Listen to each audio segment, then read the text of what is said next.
I'm Hannah Wallace and welcome to Finextra TV.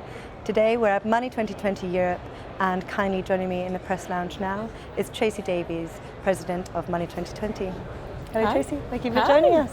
Thank you for having me. Welcome to the Finextra studio. Yeah, it's fabulous. I love it. So we come to the end of day one. It's already been a fantastic, nearly. But it's already been a fantastic event. Thank you. But the first thing I want to talk to you about is the theme, Alchemy. It's always about the theme. Yes. Can you tell me the thoughts behind the theme and why the title? Well, I'd love to tell you there's this amazing thought process behind it, but we love a great theme. All of the shows have a theme.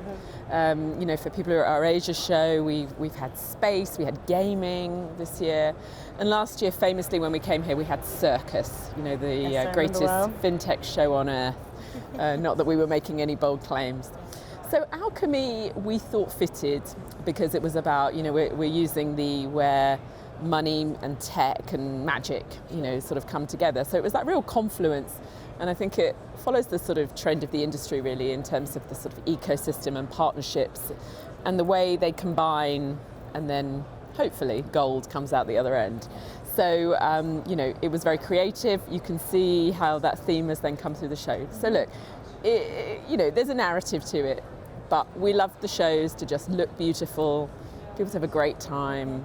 And it to hang together and look a bit different to anything else, and I think we've had a lot of feedback. It seems to have worked really well. Yeah, and it's good fun as well.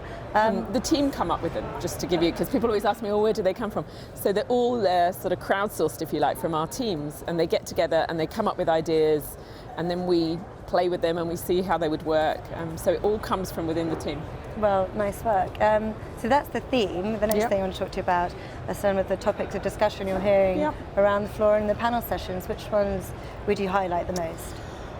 There's 350 speakers and 6 stages. I'm not sure I can highlight anything. There's a few, we've got some overarching stories that are sort of the themes that are hanging everything together. I think innovation is really big. Everyone is trying to work out, are they innovative enough? How do they become more innovative? There's a lot of talk about the value chains, M&A activity.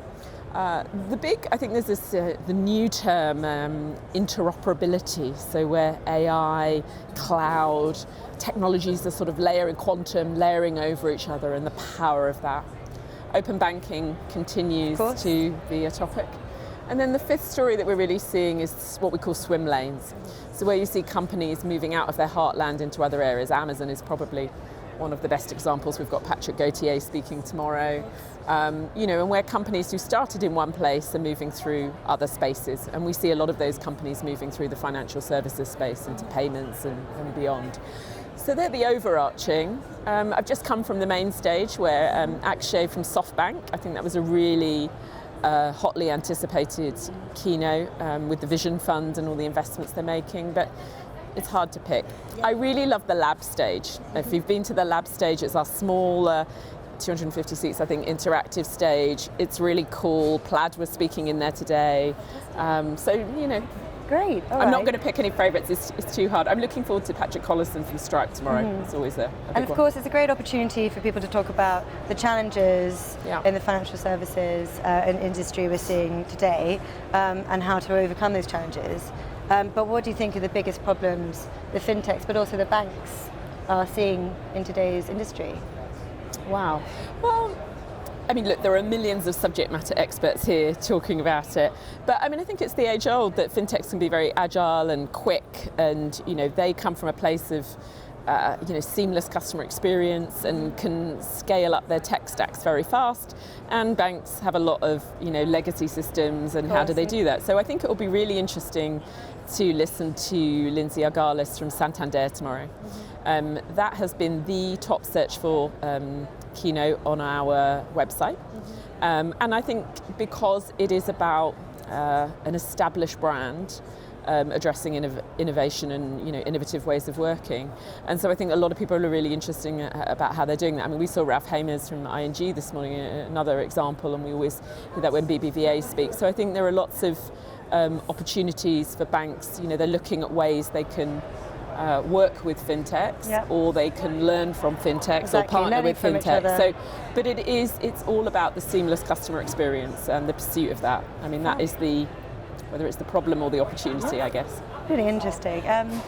Okay, and now coming to your Rise Up program. There's a lot of talk around that. It sounds really exciting and quite a noble cause as well. How is it helping women in payments and the financial industry?